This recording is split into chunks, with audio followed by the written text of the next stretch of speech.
Subscribe now and press the bell icon. Never miss an update. IPL 2019 సీజన్లో Kings 11 పంజాబ్తో జరిగిన మ్యాచ్లో Rajasthan Royals ఆటగాడు Jos Buttler out సరికొత్త వివాదాన్ని రేపింది. ఈ మ్యాచ్లో పంజాబ్ కెప్టెన్ రవిచంద్ర అశ్విన్ అనైతికంగా వ్యవహరించాడు.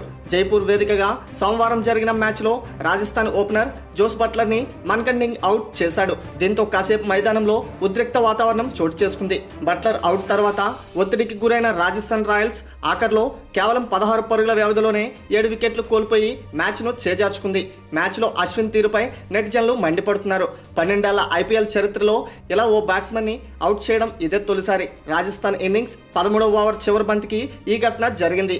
ఈ మ్యాచ్లో టాస్ ఓడి బ్యాటింగ్కు దిగిన కింగ్స్ 11 పంజాబ్ 4 వికెట్ల నష్టానికి 184 పరుగులు చేసింది. అనంతరం 185 పరుగుల లక్ష్య ఛేదనకు దిగిన రాజస్థాన్ రాయల్స్ జట్టును ఓపెనర్ జోస్ బట్లర్ 69 పరుగులు 43 బంతుల్లో 10 ఫోర్లు హాఫ్ సెంచరీతో మెరుగైన స్థితిలో నిలిపాడు. ఆ జట్టు విజయానికి 48 బంతుల్లో 80 పరుగులు అవసరమైన దశలో అశ్విన్ బౌలింగ్కి వచ్చాడు.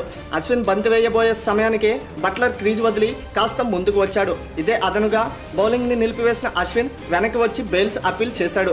ఆఖరి క్షణంలో బౌలింగ్ని నిలిపివేసి రన్అట్కి ప్రయత్నించడం నైతికత కాదని జోస్ బట్లర్తో సహా మ్యాచ్ కామెంటేటర్లు సైతం అభిప్రాయపడ్డారు. అయితే థర్డ్ అంపైర్ కూడా దాన్ని అవుట్గానే ప్రకటించడంతో బట్లర్ వెనుదిరగాల్సి వచ్చింది.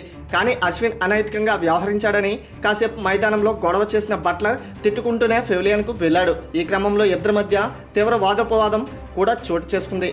నిబంధనల రూల్ 41.16 ప్రకారం థర్డ్ అంపైర్ తీసుకున్నది సరైన నిర్ణయమే. కానీ సుదీర్ఘ కెరియర్లో జెంట్లమెన్గా గుర్తింపు ఉన్న అశ్విన్ ఎలాగైనా వికెట్ తీయాలనే ప్రయత్నంలో ఇలా చేయడం అందరినీ ఆశ్చర్యపరిచింది. బంతిని వేసేందుకు ముందుకు వచ్చిన అశ్విన్ భుజాల వరకు చేతిని తెచ్చి అరక్షణం ఆగినట్లు రిప్లేలో కనిపించింది. బట్లర్ క్రీజ్ దాటే వరకు కావాలనే అతడు వేచి చూసినట్లు అనిపించింది. ఇప్పుడు ఇది తీవ్ర విమర్శలకు తావిస్తుంది. మరి బట్లర్ రన్అట్పై మీ యొక్క అభిప్రాయాన్ని కామెంట్ రూపంలో తెలియచేయండి. అలాగే మరిన్ని లేటెస్ట్ క్రికెట్ అప్డేట్స్ కోసం మన ఛానల్కు సబ్స్క్రైబ్ అవ్వండి. Thanks for watching.